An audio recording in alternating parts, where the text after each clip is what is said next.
వే gold trusted gold buyers మీరు తాకట్టు పెట్టిన బంగారాన్ని విడిపించి ఈ రోజు ఉన్న మార్కెట్ ధరకు కొనబడను. రైతన్నలకు శుభవార్త. దేశంలోకి ప్రవేశించే నైరుతి రుతుపవనాలు గురువారం ఉదయం కేరళ తీరాన్ని తాకే నైరుతి రుతుపవనాలు అయితే త్వరలోనే దేశవ్యాప్తంగా కూడా విస్తరించేటువంటి అవకాశం కనబడుతున్నాయి.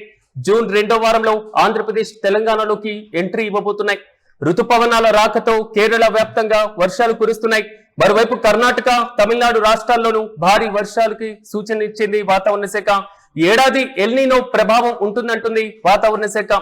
ప్రధానంగా ఎల్నినో ప్రభావంతో ఈ ఏడాది వర్షపాతం తక్కువగా నమోదయ్యేటువంటి అవకాశాలు కనబడుతున్నాయి.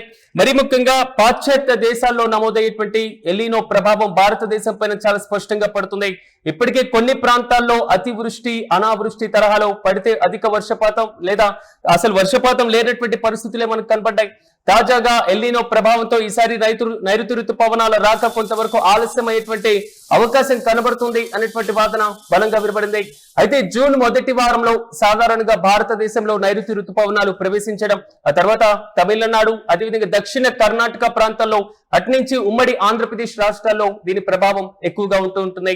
అయితే నైరుతి రుతుపవనాల పైన బేస్ అయ్యే రుతుపవనాల రాకను దృష్టిలో ఉంచుకొని భారత వ్యవసాయ రంగంలో కీలకమైనటువంటి మార్పులు ఉండేటువంటి ఛాన్సెస్ కనబడుతూ ఉంటాయి. ఈ నేపథ్యంలో ఈసారి వర్షాల ప్రభావం చాలా తక్కువగా ఉండబోతుంది. ఇది భారత వాతావరణ శాఖ అధికారులు వేస్తున్నటువంటి అంచనా. అయితే ఇప్పటికే నైరుతి రుతుపవనాలు భారతదేశంలో ప్రవేశించడం కొంతవరకు రైతులకి ఆశలు చిగురించేలా చేస్తుంది.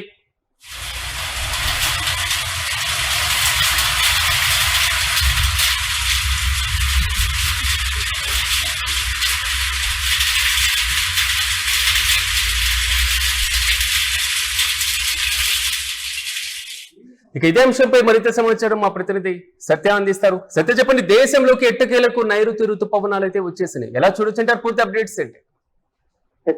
ప్రధానంగా నైరుతి రుతుపవనాలు దేశంలోకి రావడం ఇటు భారతదేశ వ్యాప్తంగా కూడా రైతన్నలకు అందరికీ ఇది ఒక శుభవార్త అని చెప్పుకోవచ్చు.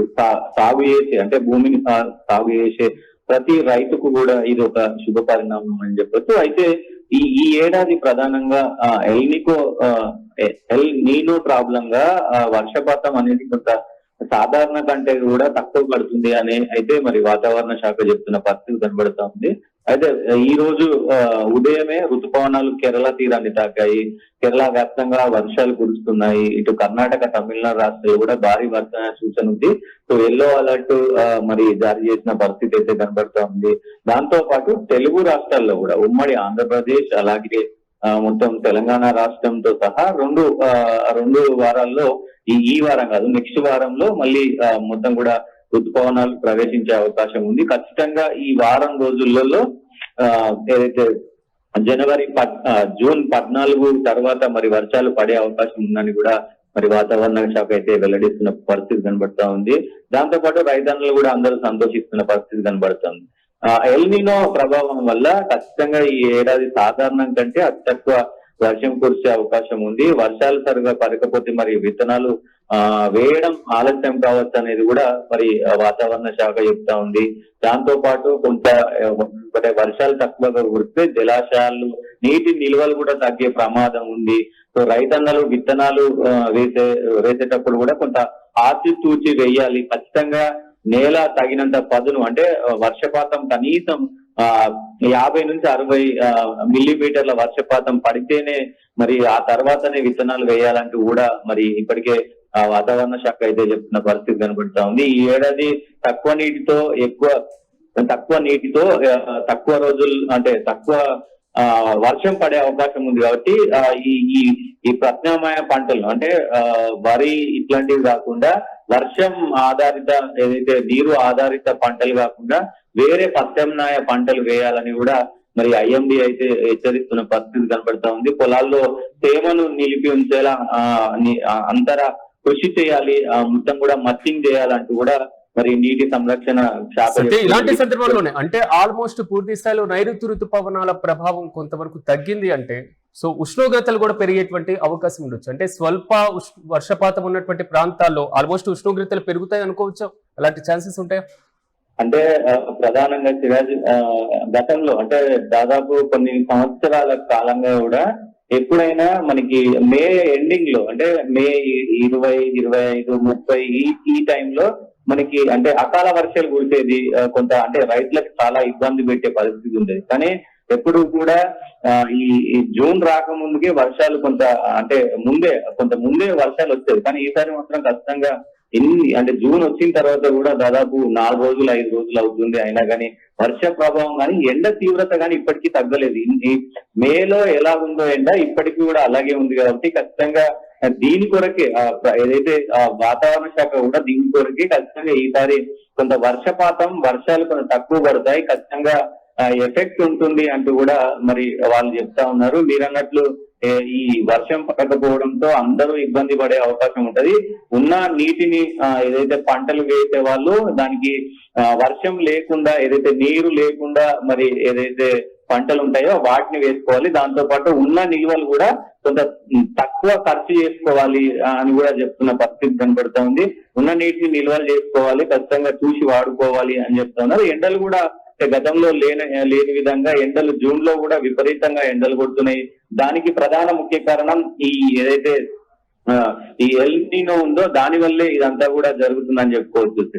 అయితే ఇలాంటి సందర్భంలోనే ఉన్నటువంటి చెరువులు, రిజర్వాయర్లు, అదేవిధంగా ప్రాజెక్టుల దగ్గర నిల్వ ఉన్నటువంటి నీటిని ప్రత్యామ్నాయ పద్ధతిలో ఎంత పొదుపులో వాడుకోవాల్సినటువంటి అవసరం ఉండొచ్చు? దీని మీద ఏమైనా మార్గదర్శకాలు జారీ చేసేటువంటి అవకాశం, సూచనలు ఇచ్చేటువంటి అవకాశం ఏదైనా ఉందా? ఖచ్చితంగా ప్రభుత్వం ఇప్పుడు జూన్ నెలలో ఖచ్చితంగా వర్షాలు పడే అవకాశం ఉంటుంది కాబట్టి ఋతుపవనాలు వచ్చిన తర్వాత అసలు జూన్, జూలైలో, ఆగస్టు ఈ 3 నెలల్లో మనకి ఎంత వర్షపాతం నమోదవుతుంది అనేది రాష్ట్ర వ్యాప్తంగా కూడా మరి అంచనా వేస్తారు. కాబట్టి ఖచ్చితంగా జూన్, జూలై, ఆగస్టు ఈ 3 నెలలు వర్షం గనక కొంత తక్కువ పడితే, అంటే కుంటలు, చెరువులు, నదులు పారకపోతే కనుక ఖచ్చితంగా కొంత మరి ప్రభుత్వం కూడా దానికి సంబంధించి ఒక బులెటిన్ విడుదల చేసే అవకాశం ఉంటుంది. ఉన్న వాటిని ఎట్లా సద్వినియోగం చేసుకోవాలి అనే దానిపైన కూడా ఖచ్చితంగా ఒక ప్రకటన చేసే అవకాశం ఉంటుంది.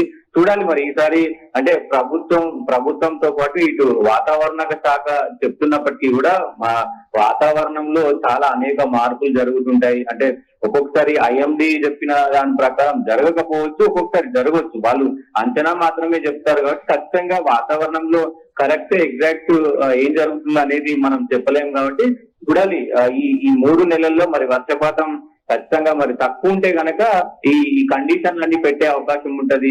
ఏదైతే సముద్రం నుంచి వచ్చేటువంటి నీరు కావచ్చు, నదులు సంబంధించినటువంటి ఈ ప్రాజెక్టులకు సంబంధించినటువంటి నీరు, చెరువులో వాడుకునేటువంటి నీరు, ఇవన్నిటిని కూడా కొంత ఆచితూచి మరి వాడుకోవాలని ప్రభుత్వం కూడా సూచన చేసే అవకాశం ఉంటుంది వర్షాలు తక్కువ పడితే కనుక. Right Satya, thank you. ఎటకేలకు రైతన్నలకు శుభవార్తగానే భావించాలి. దేశంలోకి ప్రవేశించే నైరుతి రుతుపవనాలు గురువారం ఉదయం కేరళ తీరాన్ని తాకినాయి రుతుపవనాలు. అయితే త్వరలోనే దేశవ్యాప్తంగా విస్తరించేటువంటి అవకాశాలు కనబడుతున్నాయి. జూన్ 2వ వారంలో ఆంధ్రప్రదేశ్, తెలంగాణలోకి ఎంట్రీ ఇవ్వబోతున్నాయి. రుతుపవనాల రాకతో కేరళ వ్యాప్తంగా భారీ వర్షాలు నమోదవుతున్నాయి. మరోవైపు కర్ణాటక, తమిళనాడు రాష్ట్రాల్లోనూ భారీ వర్ష సూచనను జారీ చేసింది భారత వాతావరణ శాఖ. అయితే ఈ ఏడాది ఎల్ నీనో ప్రభావం చాలా స్పష్టంగా ఉంటుంది అంటుంది వాతావరణ శాఖ. ఎల్ నీనో ప్రభావం ఉంటే అధికంగా కరువులు సంభవించేటువంటి అవకాశం కనబడుతూ ఉంటాయి. అయితే లానినో ప్రభావంతో అధిక వర్షపాతం నమోదయ్యేటువంటి పరిస్థితులు మనం చూస్తూ ఉంటాం. కానీ ఈ ఏడాది లానినో ప్రభావం కన్నా ఎల్ నీనో ప్రభావం చాలా స్పష్టంగా కనబడుతుంది. ఒకవైపు అండమాన్ తీరానికి తాకేటువంటి నైరుతి ఋతుపవనాల రాకే కొంతవరకు ఆలస్యమైంది. ఇప్పటికే భారత వాతావరణ శాఖ అంచనాలు కూడా కొంతవరకు తప్పినాయి. ఇక ఇప్పటికి కేరళ తీరాన్ని వాతావరణం పూర్తి స్థాయిలో నైరుతి ఋతుపవనాలు తాకినటువంటి నేపథ్యంలో కర్ణాటక, అదేవిధంగా తమిళనాడు ప్రాంతాలతో పాటుగా ఉమ్మడి ఆంధ్రప్రదేశ్ అంటే ఉభయ రాష్ట్రాలకు సంబంధించినటువంటి వర్షాలు కూడా ఈసారి కొంతవరకు తక్కువగానే నమోదయ్యేటువంటి అవకాశాలు అయితే చాలా స్పష్టంగా కనబడుతున్నాయి. ప్రధానంగా జూన్ నుండి సెప్టెంబర్ మధ్యన నమోదయ్యేటువంటి వర్షపాతం కొంతవరకు తగ్గేటువంటి అవకాశాలు, మరికొన్ని ప్రాంతాల్లో కరువు సంభవించేటువంటి ఛాన్సెస్ కూడా ఉండే అవకాశం ఉందని భారత వాతావరణ శాఖ అంచనా వేస్తుంది.